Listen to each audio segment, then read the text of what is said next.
नमस्कार दोस्तों। स्वागत है आपका द न्यूज लॉन्चर के इस यूट्यूब मंच पर। दोस्तों, जिस प्रकार से विनेश फोगाट को अंतर्राष्ट्रीय रेसलिंग से संन्यास लेने के पर मजबूर होना पड़ा है, क्या भारत में खेलों के प्रति वातावरण बनाने के लिए, स्पोर्ट्स इंथुजियास्ट पैदा करने के लिए, क्या इस तरह के माहौल में कुछ हो सकता है? और क्या वाकई दुनिया के सबसे बड़े लोकतंत्र, सबसे महान लोकतंत्र, पता नहीं क्या क्या तगमे सत्ता में बैठे हुए लोगों के द्वारा इस देश को और खुद को दिए जाते हैं, लेकिन क्या इस देश में लोगों को अपनी प्रतिभाओं को निखारने के लिए, अंतर्राष्ट्रीय स्तर पर compete करने के लिए क्या पर्याप्त और उचित वातावरण मौजूद है? क्या इस देश में इस तरह की परिस्थितियां विद्यमान है जिससे कि विनेश फोगाट जैसे लोगों के साथ इस तरह का खेल ना हो पाए? कहाँ इस देश ने इतनी बड़ी उम्मीद लगा रखी थी? पूरे देश में जश्न सा माहौल था और लंबे अरसे बाद ये देखने को मिल रहा था कि क्रिकेट के बाहर दूसरे खेलों में भी भारत अपना वजूद रखता है और पूरा देश इस मुद्दे पर क्रिकेट की तरह ही एक दूसरे के साथ जुड़ा हुआ महसूस कर रहा था। लेकिन अचानक जैसे अरमानों पर बर्फ पड़ गई। लेकिन उससे बड़ी बर्फ आज पड़ी है विनेश फोगाट के एक बेहद ही मार्मिक ट्वीट के साथ। इस ट्वीट में उन्होंने अपनी मां को संबोधित करते हुए लिखा है, मां, कुश्ती मेरे से जीत गई, मैं हार गई, माफ करना, आपका सपना, मेरी हिम्मत सब टूट चुके, इससे ज्यादा ताकत नहीं रही अब। अलविदा कुश्ती 2001-2024। आप सबकी हमेशा ऋणी रहूंगी, माफी। लेकिन क्या ये माफी विनेश फोगाट को मांगने की जरूरत थी? और ये माफी मांगने की नौबत विनेश फोगाट को क्यों आई? इन सारे सवालों पर चर्चा के लिए हमारे साथ मौजूद है वरिष्ठ पत्रकार, कई सारे चैनलों में चैनल हेड जैसी महत्वपूर्ण भूमिका का निर्वाह कर चुके हैं और खेलों के मामले में इनकी दीवानगी को शब्दों में बयान नहीं किया जा सकता, वैसे सतीश के सिंह जी हमारे साथ मौजूद। सतीश सर, बहुत बहुत स्वागत है आपका हमारे इस कार्यक्रम में। जो अक्सर हम लोग राजनीति पर चर्चा करते हैं, कहाँ सरकार बनी, कहाँ गिरी, लेकिन यहाँ तो दिख रहा है कि कौन कितना गिरा और कौन कितना गिरने की प्रक्रिया में आगे है, कौन कितना जल्दी गिरना चाहता है। क्या लगता है आपको इस पूरे प्रकरण के बाद, जिस तरह से डिस्क्वालिफिकेशन हुआ विनेश फोगाट का फाइनल के ठीक पहले, और अब इस तरह से खेलों को छोड़ने की जो परिस्थितियां सामने आ रही है, किस तरह से इस पूरे घटनाक्रम को आप देखते हैं? देखिए, पूरे भारत में दिल भरा हुआ है अभिषेक। पूरा भारत इस वक्त शोक की लहर में, मतलब समझिए कि एक तो मेडल गया, एक लड़ाकू, मतलब पहलवान, वो भी महिला, वो भी हरियाणा से, वो भी कुश्ती में। आज उसने बड़े बेआबरू होकर कुश्ती से संन्यास ले। यह राजनीति करने वालों के लिए हो सकता है, वो देख रहे हो कि हमारे तरफ आ जाएगी, हमारे तरफ आ जाएगी, हो सकता है आ भी जाए वो, कि राजनीति के अखाड़े में वो आ जाए।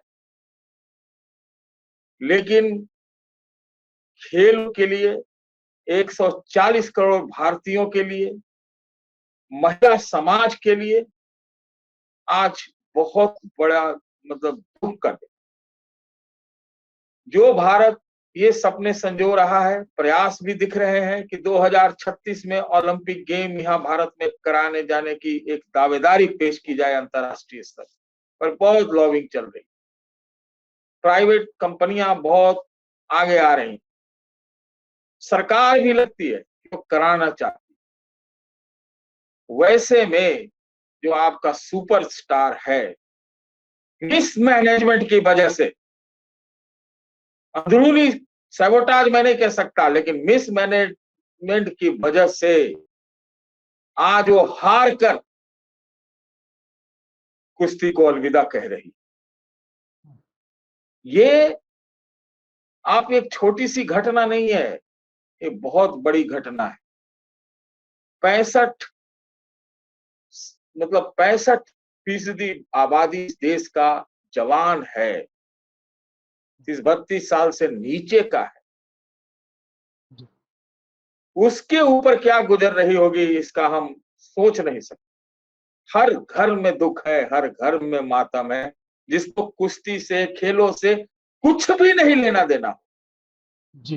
वो आज मतलब कल से लग रहा है कि जैसे कोई घर में किसी का कुछ हो गए, हर घर का ये लॉस है। मैं समझता हूं कि क्रिकेट से सराबोर, क्रिकेट में पागल इस देश में इस तरह के जो हालात हुए हैं, उसका पूरा का पूरा खामियाजा इस देश को भुगतना पड़ेगा, इस देश को भुगतना पड़ेगा।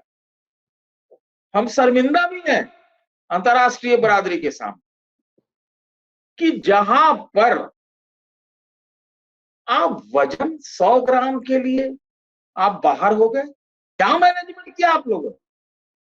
क्या खाया? कौन डॉक्टर थे? कौन फिजियो थे? कौन साइकोलॉजिस्ट थे? क्या थे? क्या उस रात हुई जो वो सोई नहीं, हर रात मेहनत करती रही? क्यों 53 किलोग्राम से ये 50 किलोग्राम में आई? 53 में रहती तो शायद ये ओलंपिक जा ही नहीं पाती, मजबूरन 50 में आई। ये ऐसे हालात कैसे पैदा हुए? और मैं उस चीज में नहीं जाना चाहता हूं कि जो हमने दिल्ली की सड़कों पर जंतर मंतर पे देखा था।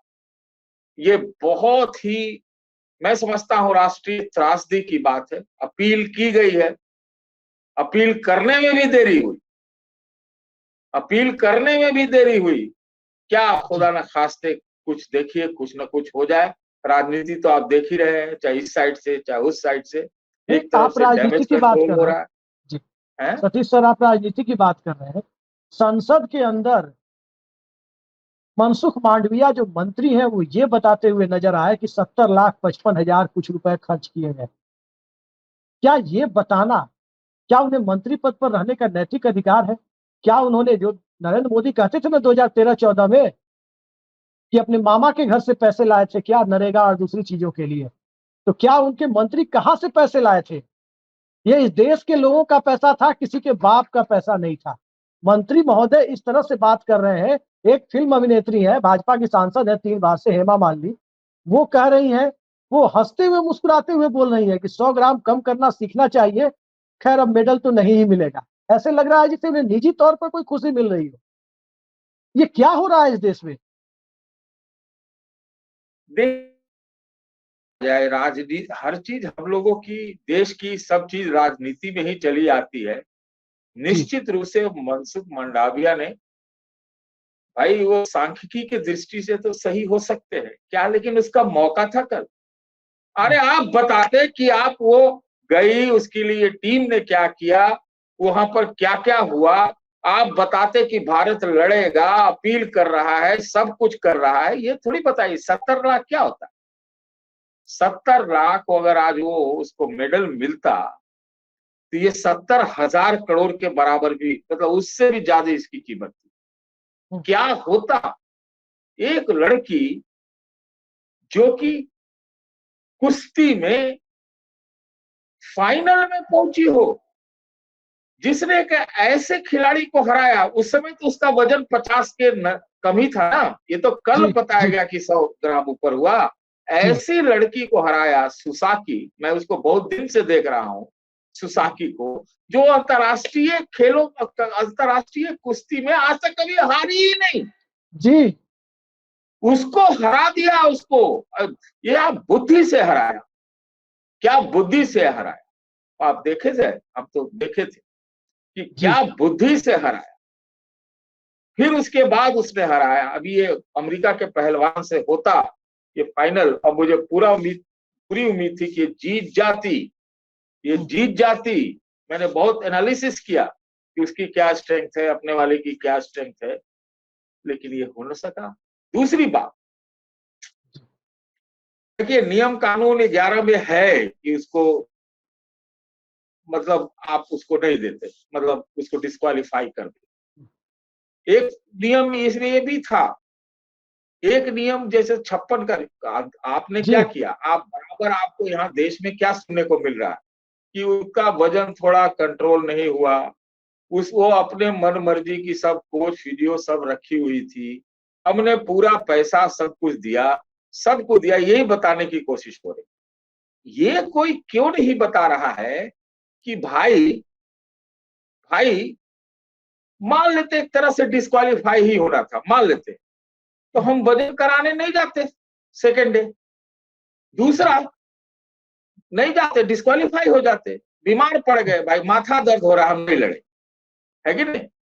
लेकिन ये भद पिटवाने वाली नौबत क्या है, मैनेजमेंट ने क्या किया, टीम मैनेजर ने क्या किया था, काहे के लिए पीटी उषा गई हुई है, काहे के लिए गौरव नारंग को बनाया गया है, क्या कर रहे थे ये लोग। अगर वो आपके कंट्रोल में नहीं थी तो आप उसको ले भी नहीं जाते, ये भी तो आपके बस में था। तो ये आप अभी झूठ सच की कहानियां गढ़ रहे हैं, आप वापस ले लेते नाम फाइनल से, नहीं जाते, हम आज तबीयत खराब है मैं नहीं जा, उसमें भी एक कारण बनता है कि आपको एटलीस्ट कोई एक मतलब तरीका था जिसमें आप फाइनल कहला सकते थे। कोई हमें बाध्य कर सकता है कि क्या मैं वजन कराने जाऊं, कोई मुझे बाध्य कर सकता है कि मैं फाइनल में मैट पर उतरने जाऊं, नंबर 2। नंबर 3, जब उसके वेट का प्रॉब्लम आ रहा था, रात भर वो लड़की जागती रही, दौड़ती रही, भागती रही, जिम करती रही, पानी तक नहीं पिया, जैसी रिपोर्टें आ रही हैं। तो ये सुबह में बाल काटने की क्या जरूरत थी, इतना आपको मेडल की दरकार थी तो 100-150 ग्राम तो बाल लड़कियों के होते ही हैं, वही काट देते तो भी वजन में रहता।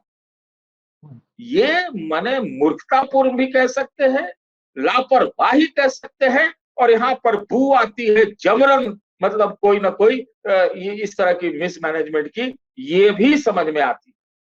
ये देश का कितना गौरव था भाई, आपने उसको जीतते हुए सेमीफाइनल के बाद मैंने देखा जब वो एक वो वीडियो कॉल कराया जाता है वहां पर स्पोर्टिंग एरेना से निकलते हुए, उसने अपने बाएं हाथ से ऐसे हाथ हिलाते हुए कही, मां थी उसकी तरफ, मां गोल्ड लाना है, और उसी मां को आज उसने आज संन्यास ले लिया। शायद उसके पिता भी नहीं, मेरी जहां तक समझ है, महावीर फोगाट की भतीजी है शायद। तो ये क्या हुआ है, ये मतलब नेशनल ट्रेजेडी मेरे समझ से। और आपने जो कहा खेलों के लिए, खेल राष्ट्रीय अस्मिता का सवाल है, राष्ट्रीय अस्मिता है। आज भी हम पीटी उषा, मिल्खा सिंह वगैरह वगैरह का नाम क्यों लेते हैं, हॉकी टीम के 8 गोल्ड की बात क्यों करते हैं। गजब हो गया अभिषेक, पेरिस में फोर्थ पोजीशन 6-7 ऑलरेडी हो चुके हैं, फोर्थ, मिल्खा भी फोर्थ आए थे, पीटी उषा भी फोर्थ आई थी। तो ये जो स्थितियां हैं कहीं न कहीं, मतलब आज क्या होता है, एक गोल्ड, ओलंपिक गोल्ड, ओलंपिक में जीत हासिल करने के लिए कौन कौन से तिकड़म, कौन कौन सी तरकीब नहीं हुई है, इतिहास गवाह है इस बातों का। कम से कम 50 तो मैं आपके सामने अभी गिना सकता हूं। लेकिन कभी ओलंपिक बायकॉट हो जाता है, कारण कभी जो है किसी टीम को जबरन बाहर कर दिया जाए। वर्ल्ड रेसलिंग फेडरेशन की भी हम बात कर लेते, वो घपलों घोटालों का अड्डा रहा है, इतिहास निकाल के कोई देख ले। वर्ल्ड बॉक्सिंग फेडरेशन, IBF बोलते हैं जिसको, और ये रेसलिंग फेडरेशन, ये दोनों घपले घोटाले का अड्डा रहा है। तो अगर उसमें कोई सैबोटाज हुआ है तो मैं इससे इनकार नहीं कर सकता। भारत सरकार को अपनी ताकत का एहसास कराते हुए हर दम हर वक्त लड़ाई लड़नी चाहिए। और हमने ऐसा भी देखा है इतिहास में अभिषेक कि 50-50 साल बाद भी मेडल दिए गए हैं, कि कभी उस समय नहीं दिया गया, बेईमानी हो गई, कुछ गलत हो गया, वो बाद में वो मेडल रिस्टोर हो गया। अभी कोर्ट ऑफ जस्टिस में क्या कहा है, हमने कहा है कि भाई हमें सिल्वर शेयर कर दी, ये कहा है, भगवान करे कि वो मिल जाए। लेकिन इतना तो हम जरूर कहेंगे कि एक विश्व चैंपियन अनडिफीटेड लड़की को, एक इतना त्रस्त लड़की जो स्ट्रीट पे फाइट कर रही हो, जो धरने दे रही हो, जो इस तरह से उससे उभर के निकल के आई हो। आपको पता है, आपको मालूम होगा, आप तो खेलों के खुद ही दीवाने हैं। 2016 में दिनेश का वो बाउट मैंने देखा था, जिसमें उसकी एल्बो या घुटना उखड़ गई थी। हाँ, वो उखड़ गई थी, वो तो मैं देखा था, और दाएं बाएं तरफ से वो रिंग से बाहर निकली थी रोते धोते। उसी उसी ओलंपिक में 2016 में, उसी में साक्षी मलिक जो इनकी साथी भी रही स्ट्रीट फाइट में, आंदोलन में, वो उनको ब्रोंज मिला था 2014 में।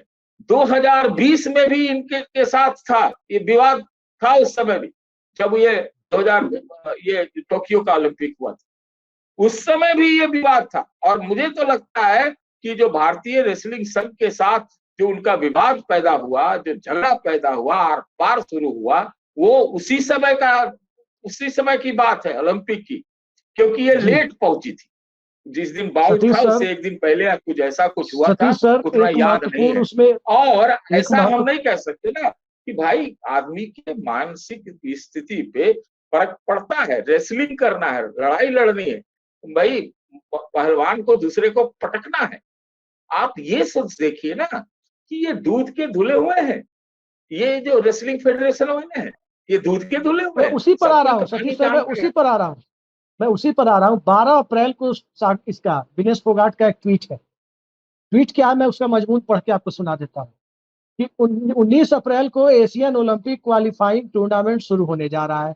मेरे द्वारा, यानी विनेश फोगाट के द्वारा, उन्हीं का ट्वीट है, मेरे द्वारा लगातार 1 महीने से भारत सरकार, साई, टॉप्स सभी से मेरे कोच और फिजियो की एक्रेडिटेशन मान्यता के लिए रिक्वेस्ट की जा रही है। एक्रेडिटेशन के बिना मेरे कोच और फिजियो का मेरे साथ कंपटीशन एरिना में जाना संभव नहीं है। लेकिन बार बार रिक्वेस्ट करने पर भी कहीं से कोई ठोस जवाब नहीं मिल रहा, कोई भी मदद करने को तैयार नहीं है। क्या हमेशा ऐसे ही खिलाड़ियों के भविष्य के साथ खेला जाता रहेगा? ब्रजभूषण और उनके द्वारा बैठाया गया डमी संजय सिंह हर तरीके से प्रयास कर रहे हैं कि कैसे मुझे ओलंपिक में खेलने से रोका जा सके। जो टीम के साथ कोच लगाए गए हैं वे सभी ब्रजभूषण और उसकी टीम के चहेते हैं। इस बात से भी इनकार नहीं किया जा सकता कि वो मेरे मैच के दौरान मुझे मेरे पानी में कुछ मिला के न पिला दें। अगर मैं ऐसा कहूं कि मुझे डोप में फंसाने की साजिश हो सकती है तो गलत नहीं होगा। हमें मानसिक रूप से प्रताड़ित करने की कोशिश, कोई कोर कसर नहीं छोड़ी जा रही। इतने महत्वपूर्ण कंपटीशन के पहले ऐसे हमारे साथ मानसिक टॉर्चर कहां तक जायज है? क्या देश के लिए खेलने जाने के पहले भी हमारे साथ राजनीति ही होगी क्योंकि हमने सेक्सुअल हैरेसमेंट के खिलाफ आवाज उठाई? क्या हमारे देश में गलत के खिलाफ आवाज उठाने की यही सजा है? उम्मीद करती हूँ हमें देश के लिए खेलने जाने से पहले तो न्याय मिलेगा। जय हिंद। ये ट्वीट 12 अप्रैल का है। 19 अप्रैल से ओलंपिक के लिए होना था वो। जी मालूम है। अब इस ट्वीट को इस घटनाक्रम के संदर्भ में किस तरह देखते हैं? गड़बड़ी होगी। हाँ जी, उनको लगता था कि उनके साथ गड़बड़ी होगी, तो इसकी जांच होनी चाहिए ना। अब रेसलिंग फेडरेशन वाले तो जांच नहीं करा पाएंगे। भारतीय जनता पार्टी ने राजनीतिक दृष्टि से क्या खेल किया लोकसभा चुनाव में? वो ब्रिजभूषण को हटा के ब्रिजभूषण की टिकट तो काट दी, लेकिन उनके बेटे को दे दिया, जीत भी गए वो। और दूसरा कि जो रेसलिंग फेडरेशन भंग हो गई थी, क्या वो जांच कराएगी? वो क्या जांच कराएगी? इन बातों का, मुद्दों का जांच होना चाहिए। मैं नहीं कहता कि इसमें राजनीति नहीं होगी, हो सकता है कांग्रेस वाले हरियाणा में चुनाव होने जा रहा है, इसका पूरा भरपूर उपयोग करेंगे। कारण ये भी सवाल तो ये है ना सतीश सर, अगर घटना हुई है तो सामने वाला तो राजनीति करेगा ना। उसको तो सवाल है कि ये घटना हुई है और राजनीति पिछले 1-1.5 साल से आप देख रहे हैं कि जिस तरह से एफआईआर कराने को लेकर जंतर मंतर पर घटना हुई, घसीटा गया रेसलर्स को, महिला पहलवानों के साथ बदसलूकी हुई, वो फुटेज है कि पुलिस घसीट रही है। और इस तरह की घटना के बाद इस तरह का ट्वीट ओलंपिक के पहले 12 अप्रैल को आना, और फिर ये घटना सेमीफाइनल में जीतने के बाद, सर स्थिति ये थी इस देश में कि सरकारी दफ्तर छोड़ दीजिए, प्राइवेट दफ्तरों में, सरकारी की हालत तो पहले से पता है, प्राइवेट दफ्तरों में भी लोग, किसी का पेट दर्द हो रहा था, किसी को कुछ हो रहा था, सब छुट्टी ले रहे थे मैच देखने के लिए। कर्फ्यू जैसी स्थिति इस देश में होने वाली थी। देखिए मैं क्या कह रहा हूं, मैं यही तो कह रहा हूं कि जो जिस तरह के विवाद रहे, जिस तरह की विनेश के सामने चुनौतियां रही, जिस तरह के उनके ट्वीट रहे, इस लिहाज से ये इसकी जांच तो होनी चाहिए। अगर कोई चीज मतलब कोई कोर्ट करे तो और ज्यादा अच्छा, ये प्रधानमंत्री जी की भी जिम्मेवारी है कि वो इस चीज की तह में जाएं, तह के जाएं। जो बात उन्होंने अपने ट्वीट में लिखी कि पीटी उषा को भेज रहे हैं, ये है, हो सकता है वो डैमेज कंट्रोल होगा, लेकिन जब तक दूध का दूध पानी का पानी नहीं होगा, भारतीय खेल आगे नहीं बढ़ सकता। मैं मानता हूं, मैं देखिए इसमें मुझे कहने में कोई ये नहीं है कि प्रधानमंत्री मोदी भी थोड़ा खेल के आशिक लगते हैं, ये देखता हूं मैं, लेकिन तो ये उनके ऊपर जिम्मेवारी बनती है कि भाई राजनीति में तो तरह तरह के लोग होते ही हैं। तो अभी तो आप देश के प्रधानमंत्री के रूप में भारत की शक्ति को लेकर और अपने इस खेल मिशन में जो आप ओलंपिक कराना इस देश में चाहते हैं, तो उसके लिहाज से तो और जरूरी है कि ये जो खेल संगठन सब है, खाली बेईमान बहुत सारे भरे हुए हैं उसमें, यह अड्डा है बेईमानी का, है कि नहीं। मैं आपको एक और बात बताऊं अभिषेक, ये बात अभी आई नहीं है, ये कल आ जाएगी, तो आप आश्चर्य मत कीजिएगा। मुझे तो शक है कि एक दो जो खिलाड़ी वहां गए हैं, मैं नाम नहीं लूंगा, वो किस आधार पर गए, मैं एक दो पर मेरी नजर है, लेकिन मैं कुछ कह नहीं सकता इसलिए कि भाई ये अभी मेरे पास तथ्य नहीं है, तो मैं नहीं कह सकता। तो इस तरह से खेल आगे बढ़ेगा क्या? नहीं, आपके साथ मैंने कार्यक्रम भी किया था, पैसा देती है, आपको मालूम है? जी सतीश सर, मैंने आपके साथ एक कार्यक्रम भी किया, रुपया से ज्यादा देती है जी। एक कार्यक्रम मैंने आपके साथ किया था, इंडियन फुटबॉल या हॉकी टीम का, मुझे ठीक से याद नहीं आ रहा है, 1-1.5 साल पहले ज्योतिष से पूछकर खिलाड़ी का सिलेक्शन होता था। हाँ। खेल संघों की इस देश में क्या स्थिति है, आप जानते हैं कि लोढ़ा पैनल क्रिकेट के लिए बना था कि कोई वही जिसमें 20-25 टेस्ट या कुछ वनडे खेल चुके खिलाड़ी ही खेल संघों में आएंगे। लोढ़ा पैनल में ढील दिलाने के लिए कुछ लोग सुप्रीम कोर्ट गए और ढील हासिल की, उसके बाद नेताओं के बेटे बीसीसीआई में बैठने लगे। दूसरे खेल संघों की हालत इससे भी ज्यादा बुरी है, बीसीसीआई से भी ज्यादा। वहां देखिए, ठीक है वो बहुत अच्छी खिलाड़ी है, दिग्विजय सिंह की बेटी, वो गई थी, वो जीतती तो हमारे आपके सबके लिए गर्व की बात थी कि बिहार से कोई गोल्ड मेडल लेके आया। नहीं जीत पाई, अच्छी प्रतिभाशाली खिलाड़ी है, लेकिन उस संघ की हालत देखिए, वहां क्या नेता नहीं बैठे हुए हैं? क्या दूसरे संघ है, इस सब में नेता नहीं बैठे हुए हैं? तो निरंजन दास मुंशी से लेकर प्रफुल्ल पटेल तक इंडियन फुटबॉल पर लंबे समय तक काबिज रहे। सवाल ये उठता है कि आखिर इस देश के खेल संघों को मुक्ति कब मिलेगी, और क्या सुप्रीम कोर्ट को इसके लिए भी हस्तक्षेप करना होगा? क्या इसके लिए भी कोई संविधान पीठ बनानी होगी? क्योंकि राजनेता ऐसे तो छोड़ेंगे नहीं। हमारे ख्याल से करना चाहिए, ये टॉप लेवल पर चाहिए इंटरवेंशन, और करना पड़ेगा, कुछ ऐतिहासिक काम करने पड़ेंगे, ये ऐसे ही यहां नहीं चलेगा। अरे खेल क्या है? खेल एक माध्यम है जो राष्ट्रीय अस्मिता का प्रश्न है, शक्ति का प्रतीक है। कोई आज तक सुपर पावर बिना खेल पावर के नहीं हुआ है, या फिर यूं कहे कि खेल पावर, मतलब आप देख लीजिएगा, आप उसको पैरेलल ड्रॉ कर लीजिए, तो आप ऐसा करिएगा क्या कि जिसको खेल का ख नहीं पता हो वो नेता बना हुआ है खेल संघों का? ऐसे तो हो नहीं सकता। दूसरी बात कि बात ये है कि खेल है क्या? अरे देश में अब तो प्राइवेट सेक्टर भी आया है, इस क्षेत्र में आया है, वो अपने इंटरेस्ट में आया है, काम भी कर रहे हैं, ठीक है, लेकिन बात यह है कि कुछ खेलों में अच्छा परफॉर्मेंस होगा तब ना। 83 चाहिए बाकी खेलों को भी, क्रिकेट के अलावा। तो भाई आप इस ढंग से करेंगे, आप इस ढंग से चल पाएंगे? क्या हो रहा है पेरिस में, क्या हो रहा है भारत का प्रदर्शन? भारत का प्रदर्शन जो है कायदे से मैं समझता हूं कि एक छलांग हो सकता, लेकिन नहीं हमें है। एक चीज और बताइए सर, एक चीज, अब बुनियादी सवाल है, मुझे इंटरप्ट करना पड़ रहा है इसी वजह से। आईओसी में, ओलंपिक संघ में अंतर्राष्ट्रीय स्तर पर नीता अंबानी मेंबर है, क्या उसमें रामनाथन कृष्णन नहीं हो सकते थे? क्या उसमें रमेश कृष्णन और लिएंडर पेस नहीं हो सकते थे?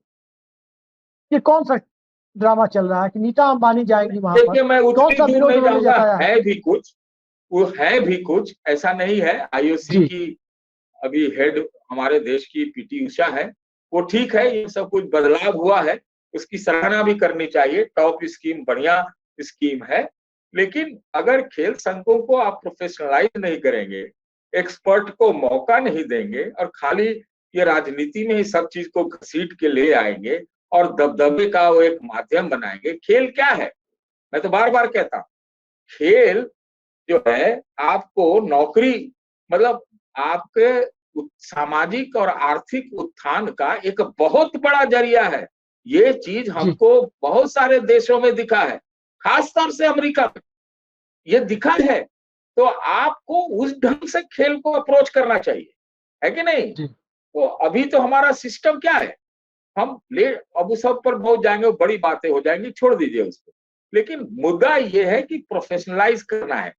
खेल वही है, खेल की सुविधाएं हैं जहां पर बच्चे जो है अमीर बापों के बच्चे, परिवारों के बच्चे शौक से खेलते हैं, कपड़ा ज्यादा पहनते हैं, खेलते कम है, इक्विपमेंट ज्यादा रहता है, खेलते कम है। और जहां इक्विपमेंट चाहिए, जहां कपड़ा चाहिए, जहां टैलेंट है, वहां उतनी स्थिति अच्छी नहीं है। सुधार हुआ, मैं कहूंगा कि सुधार हुआ। जिस तरह से उड़ीसा गवर्नमेंट ने खेलों के लिए अपना एक जज्बा दिखाया, हमें हर गवर्नमेंट से यही चाहिए। लेकिन वो चाहिए क्या कि भाई हर में नेता, हर में नेता। अरे नेता को फुर्सत है 1 मिनट जो इन सब चीजों में रहेगा? क्या है, ये बहुत स्थितियां खराब है। तो ये बात देखिए अब कितना पॉलिटिसाइज हो रहा है विनेश का मामला।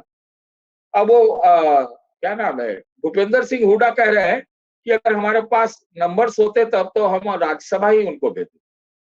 आज चुनाव का कुछ निकला है, तो ये हमको नहीं लगता है। इसको खेलों को थोड़ा अलग रखिए जैसे, तो वो बहुत महत्वपूर्ण है ताकि ये देश का उत्थान हो सके। आर्थिक सामाजिक उत्थान तो भी होगा और देश की अस्मिता, प्रेस्टीज, ताकत पूरी दुनिया जानेगी। कल कितना अच्छा लगा रात में, भले ही उतना अच्छा परफॉर्मेंस नहीं हुआ, जब अविनाश सावले जो है 3000 मीटर स्टीपल चेज के फाइनल में दौड़े, है ना। ये गांव का लड़का, भारतीय फौज का, ये अफ्रीका का इवेंट माना जाता था। कभी कभी तो ऐसा भी हुआ 1 से 7 तक अफ्रीके वाले रहते थे। कल भी पहले नंबर पर अफ्रीका वाला ही था, शायद तीसरे नंबर पर ही अफ्रीका वाला, 2 नंबर पर अमेरिका वाला। उसमें आदमी दौड़ रहा उस लेवल पर, और इस ढंग के कई परफॉर्मेंस भी आए हैं पेरिस में। लेकिन इसी को बहुत डाउन द लाइन ले जाना पड़ेगा ना। मैंने तो कहा कि थोड़ा सा जिंक्स है पेरिस में कि बहुत सारे 4 नंबर हो गए, 4 नंबर 4th पे आ गई, वो चानू भी 4th पे आ गई। इसी तरह से 2-3 शूटिंग में आ गए, लक्ष्या सेन 4 नंबर पे आ गया। हॉकी आज है, हॉकी आज ही है ना, शायद आज ही है, हॉकी आज है, वो भी 3-4 के लिए हम लोग खेल रहे हैं। बात वो नहीं है, बात यह है कि प्रोफेशनलिज्म से, साइंस से, इक्विपमेंट से, जज्बा देने से, इंसेंटिव देने से बहुत सारी चीजें होती हैं। इसको हमको इस रूप में देखना चाहिए। इसको हम तो कहते हैं कि आप इसको एक इंफ्रास्ट्रक्चर जैसा दर्जा दीजिए, सर्विसेज का दर्जा दीजिए। इस ढंग की चीजें होनी चाहिए, करना पड़ेगा। एक सवाल ये उठता है सर, एक सवाल ये उठता है, क्या आपको नहीं लगता कि भारत सरकार ओलंपिक खेलों के, ठीक है, अपनी टीम को सारे स्पर्धा जो भी बचे हुए हैं अपनी टीम को वापस बुला लेते हैं, मेडल लौटा देते हैं। इस तरह की बातें यदि भारत सरकार करती तो बहुत कुछ हो सकता था सर। ओलंपिक समिति कोई ये नहीं है कि इतने बड़े विरोध को झेल पाती, जो हुआ है। आप ही खुद ही कह रहे हैं कि वजन नापने की प्रक्रिया कई बार दोषपूर्ण रही है। दूसरा महत्वपूर्ण, आपको एक छोटी घटना याद दिला दें, जावेद मियांदाद, शकूर राणा और इंग्लैंड की क्रिकेट टीम 1988, हम लोग तो सुनते हैं, जन्म के पहले की बात, होशो हवास के पहले की बात है, सुनते हैं हम लोग कि पाकिस्तान से इंग्लैंड की टीम दौरा छोड़कर वापस चली गई, विवाद हुआ था, और 13 साल तक पाकिस्तान का दौरा नहीं किया, सीधे 2000 या 2001 में किया था, 12 या 13 साल बाद।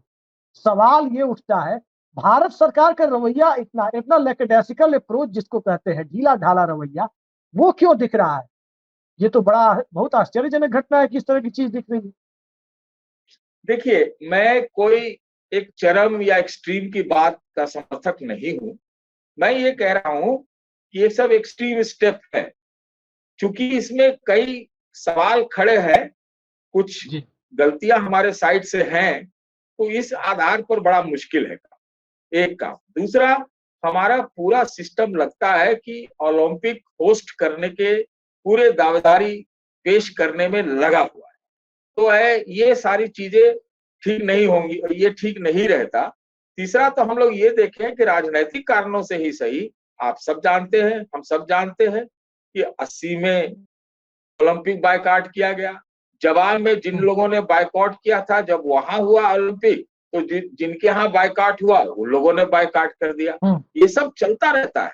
लेकिन सवाल यह है कि मुद्दा ये है कि अगर हमको चीजों को ठीक करना है तो आपको एकदम, जैसे हम फौज को बहुत सारी चीजों से एकदम अलग रखते हैं, हमको वो फौजी मानसिकता वाली चीजें स्पोर्ट्स में लानी पड़ेगी, उस तरह की प्रोफेशनलिज्म लानी पड़ेगी। ये ज्यादा जरूरी है। हम तो देख रहे हैं कि नीता अंबानी जी वहीं बैठी हुई है पेरिस में। अभी हम देख रहे हैं JSW के पार्थ जिंदल, ये सब लोग काम कर रहे हैं। ऐसा नहीं है कि वो लोग की मदद, उन लोगों का इंटरवेंशन, उनके अपने हित होंगे, है भी, तो वो हो सकता है। लेकिन तो हमको प्रोफेशनलाइज करना पड़ेगा। ये नहीं कहना पड़ेगा कि 70 लाख खर्चा कर, ये कोई बात है? ये कोई बात है साहब?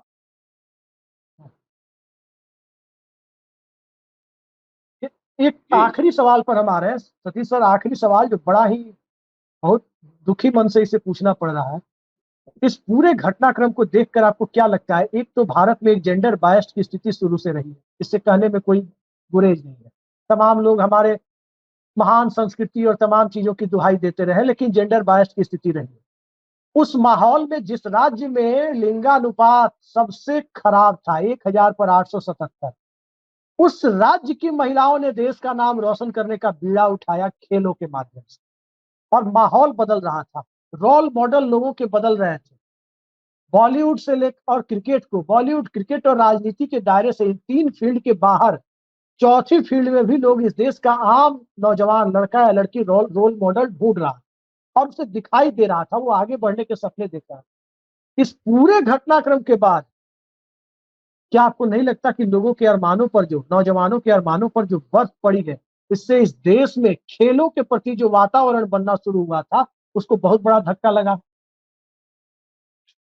आपने बहुत लंबा सवाल किया है। धक्का तो शुरू में ही मैंने कहा कि बहुत बड़ा, मतलब बहुत ज्यादा धक्का लगा, लेकिन रास्ता कुछ नहीं है और रास्ता निकलेगा।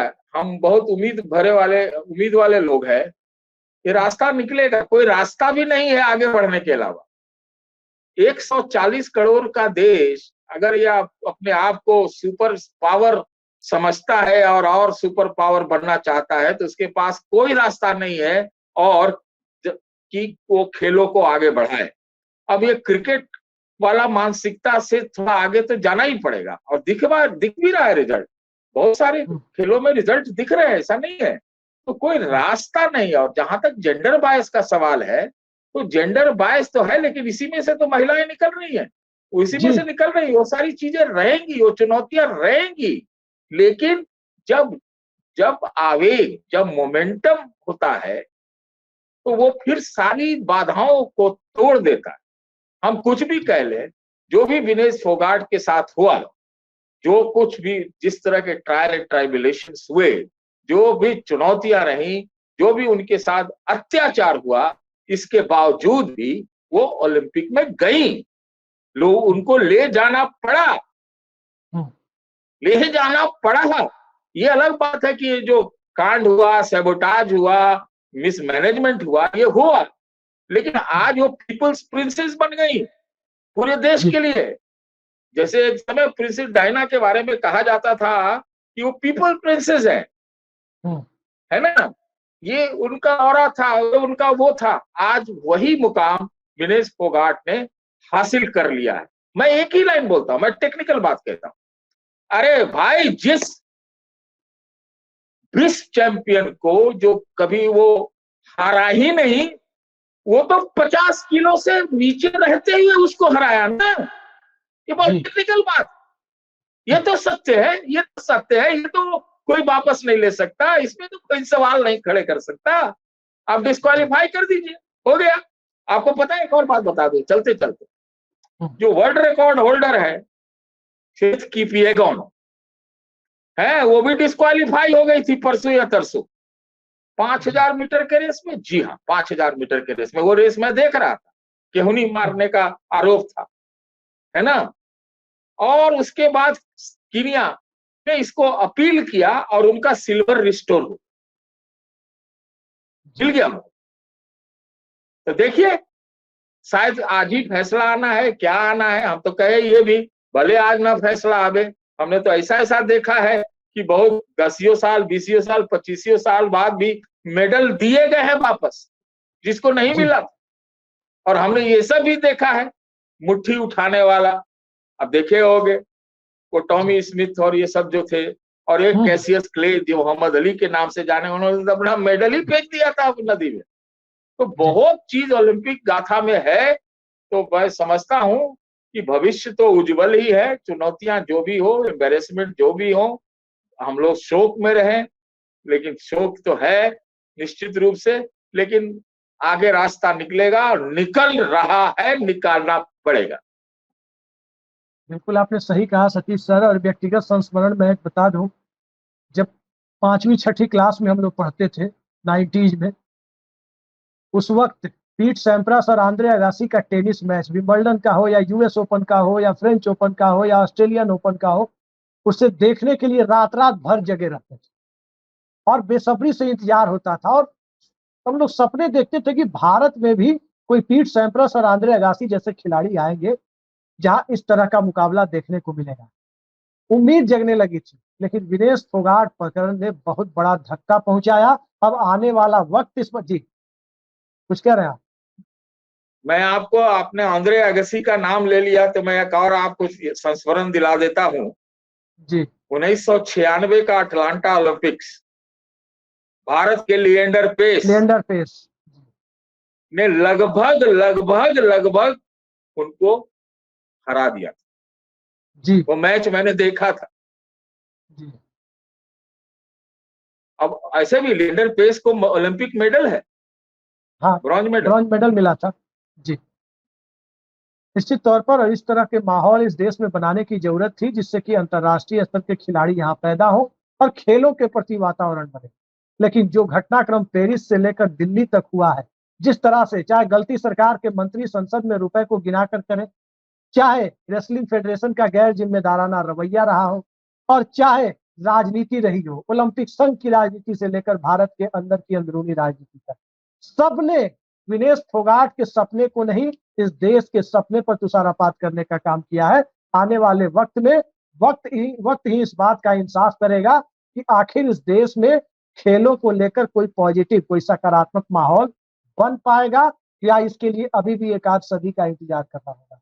सतीश कृष्ण जी, आपने हमारे लिए समय निकाला इतने महत्वपूर्ण विषय पर, इस पर पूरा देश आज गम में डूबा हुआ है, उस पर आपने बड़े ही सारगर्भित तरीके से चर्चा की। बहुत बहुत धन्यवाद आपका। नमस्कार।